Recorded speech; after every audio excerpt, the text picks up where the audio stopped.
दोस्तों नमस्कार, आदाब, सत श्री अकाल। दोस्तों मेरा नाम है धर्मवीर जारवाल। देश को आजादी दिलाने वाले वो लोग थे जो देश से प्यार करते थे, सच्चा प्यार करते थे, जो देश के लिए अपनी जान दे सकते थे। परंतु कुछ लोग ऐसे भी थे जो देश से प्यार तो नहीं करते थे परंतु देश की आजादी से प्यार करते थे। क्यों? क्योंकि देश की आजादी के बाद अपनी सत्ता चला सके, ताकि राजशाही बनी रहे और अपनी तिजोरियां भरती रहे। देश आजाद हुआ तो बहुत से लोगों ने अपनी तिजोरियां भरना शुरू कर दी, परंतु कुछ क्रांतिकारी ऐसे भी थे जो देश के लिए कुछ भी कर सकते थे, जो देश के लिए बलिदान दे सकते थे। दोस्तों, सरदार वल्लभ भाई पटेल जब होम मिनिस्टर थे तो उन्होंने 5 मई 1950 को एक लेटर, एक खत नेहरू को लिखा था। इसमें उन्होंने बिल्कुल स्पष्ट तौर पे कहा था कि नेशनल हेराल्ड के लिए जो पैसा इकट्ठा किया जा रहा है उसमें कुछ तो गड़बड़ है। मतलब ये भ्रष्टाचार अभी से नहीं, शुरू से कांग्रेस में था और शायद इसी वजह से कांग्रेस का वजूद आज खतरे में है। खैर दोस्तों, मुद्दा यह है कि बाद में नेहरू ने क्या किया। उन्होंने पटेल जी की बात को पूरी तरीके से नजरअंदाज कर दिया। आखिर आता हुआ धन किसको बुरा लगता है। और दोस्तों, यहीं से हुई थी शुरुआत नेशनल हेराल्ड स्कैम की। दोस्तों, अगर 1950 में नेहरू ने पटेल जी की बात को नजरअंदाज ना किया होता और अगर नेशनल हेराल्ड के इस मामले पर तुरंत एक्शन ले लिया होता तो आज उनकी वंशावली पर जनरेशन फ्रॉड का तमगा नहीं लगता।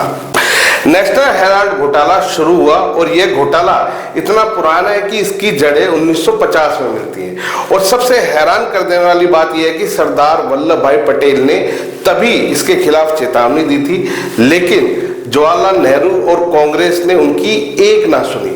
सुनते भी कैसे, आखिर देश के सर्वे सर्वा जो ठहरे। दोस्तों, हैरान कर देने वाली बात यह भी है कि भारतीय मीडिया ने इस मुद्दे पर कोई चर्चा नहीं की, क्योंकि कांग्रेस ने हमेशा दबदबा बनाए रखा देश की मीडिया पर। लेकिन आज हम आपको इस पूरे घोटाले की कहानी के बारे में बताएंगे। दोस्तों, नेशनल हेराल्ड घोटाला क्या है? नेशनल हेराल्ड एक प्रतिष्ठित भारतीय समाचार पत्र है जिसकी स्थापना 1938 में पंडित जवाहरलाल नेहरू ने स्वतंत्रता संग्राम के दौरान की थी। इसका उद्देश्य ब्रिटिश शासन के खिलाफ आवाज उठाना और स्वतंत्रता संग्राम का समर्थन देना था। परंतु सन 1950 में सरदार वल्लभ भाई पटेल ने पंडित जवाहरलाल नेहरू को एक पत्र लिखकर नेशनल हेराल्ड अखबार की वित्तीय गतिविधियों पर गंभीर चिंता व्यक्त की थी। इन पत्रों में उन्होंने अखबार के लिए संदिग्ध सूत्रों से धन स्वीकार करने और सरकारी प्रभाव का दुरुपयोग करने की आशंका जताई थी। 5 मई 1950 ये तारीख याद करने की है दोस्तों, क्योंकि इस दिन पटेल जी को पता चल गया था कि कांग्रेस कैसे घोटाला कर रही है।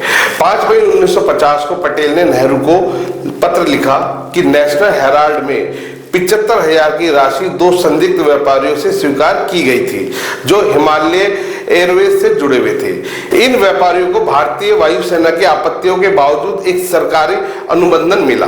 पटेल जी ने यह भी उल्लेख किया कि लखनऊ के कुछ विवादास्पद व्यापारियों से भी धन एकत्र किया गया और उन्होंने नेहरू से आग्रह किया कि ऐसे सूत्रों से धन स्वीकार करना उचित नहीं है। खैर, तो क्या आप समझे कि इन लेटर्स में सरदार पटेल नेहरू को क्या कहना चाहते थे? नेशनल हेराल्ड में क्या चल रहा था? मतलब नेशनल हेराल्ड के ऑफिस में डोनेशन वाली बोरी पहुंचा दो और गवर्नमेंट से कॉन्ट्रैक्ट ले जाओ। ये शुरू से चलता आ रहा है। दोस्तों, अगर आगे हम नेहरू के जवाबी लेटर्स पढ़े तो इनमें काफी कुछ अनसीरियस टोन में लिखा था।